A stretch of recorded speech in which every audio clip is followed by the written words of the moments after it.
In Consumer Corner, we take a look at the trends and products that are creating a buzz in China today. And today we look at the fact that in China, there is now a significant nationwide gender disparity. What does it mean today and tomorrow for China? They say a good man is hard to find, but that may not be so true in China, where men significantly outnumber women. The ratio of 15 to 30-year-old men to women is 1.15, an unusual imbalance that's created a rat race of bachelors competing for the affections of a limited pool of young women. Many men want to marry, some never will. CNN Money said China's gender imbalance might have contributed as much as 2% to the growth of its annual GDP. And that trend will likely continue as the ratio worsens. In nature, there are 106 boys born per 100 girls.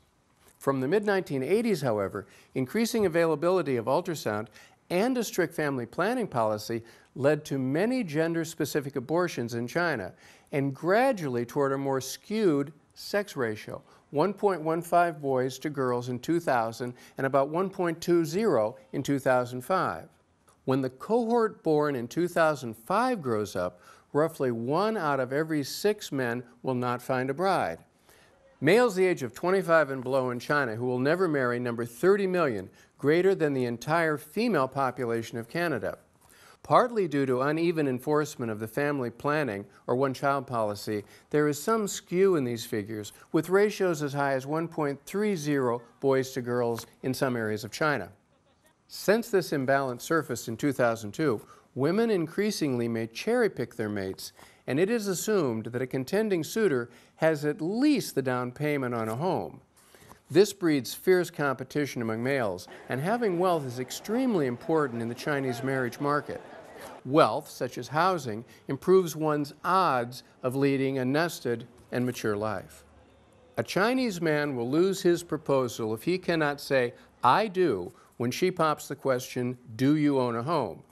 Some of this is a part of Chinese culture, and in a survey of mothers with young daughters by Shanghai Daily, 80% of the moms said they would object to a daughter who suggested marrying a man without his own home.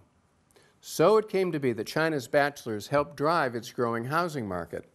Data suggests that 48% of the housing price rise, some $8 trillion in property values across 35 major cities, is a function of the country's gender imbalance. But this stubbornly inflated housing market is a plight for both urban and rural areas, and even considered a potential source of political instability by the Chinese government. The average ratio of housing price to annual household income reached 7.3 in 2008, surpassing the level of 3 to 6 advocated by the World Bank. According to 21st Century Business Herald, it takes at least 20 years now for a family to finally be able to buy an empty 95 square meter apartment in Shanghai. Over the past 10 years, China's economy has grown about 10% annually, and gender imbalance might have contributed 2% of that growth.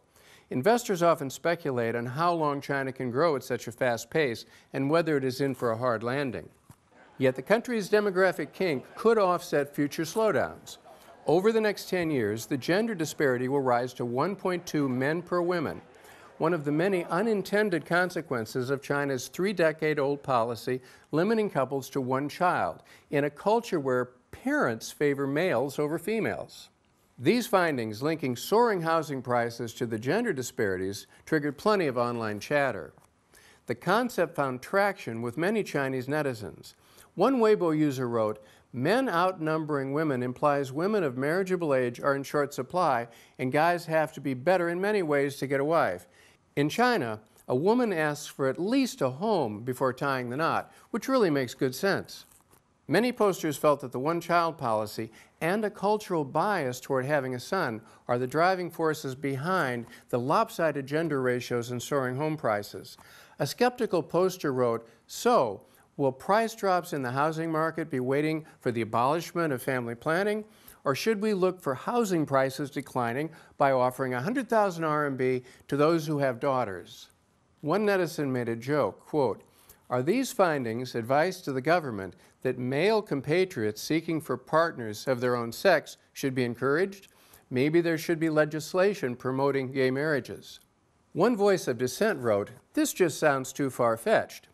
I believe that GDP growth, property speculation, and officials hoarding properties for profits have clearly driven up the real estate prices, but it is just disingenuous to attribute surging home prices to a gender imbalance. And that wraps it up for Consumer Corner and our take on gender disparities in China. Don't go away. Up next is Guess the Price.